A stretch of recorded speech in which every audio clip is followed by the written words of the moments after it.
La parole de Dieu se répandait de plus en plus.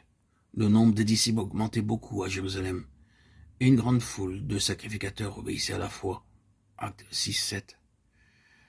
Ces quatre ancres, acte 27-29, protégeaient les premiers croyants des assauts du méchant.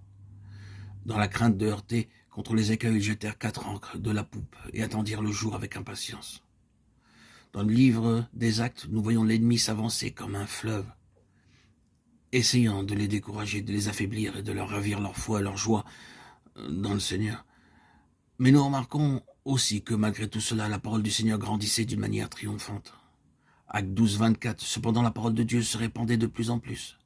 Acte 12-49, la parole du Seigneur se répandait dans tout le pays. Acte 19-20, c'est ainsi que la parole du Seigneur croissait en puissance et en force.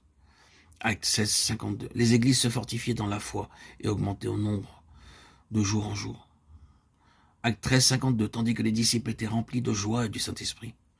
Les croyants étaient nourris dans la doctrine des apôtres, la pure parole de Dieu. Les apôtres ne se confiaient pas dans leur sagesse ou leur qualification. C'étaient des hommes enseignés de Dieu, oints et remplis du Saint-Esprit. Ils enseignaient la pure parole de Dieu, non frelatée, comme l'Esprit les conduisait. Ils croissaient dans la communion fraternelle, ils se réunissaient aussi souvent que possible pour partager ce qu'ils recevaient du Seigneur. Ils croyaient et obéissaient à la parole donnée. Alors 3000 âmes furent ajoutées au même moment.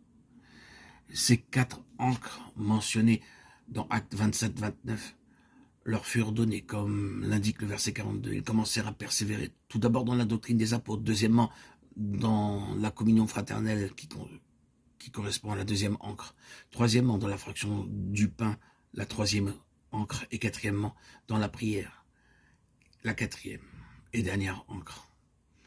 Nous voyons les principes fondamentaux.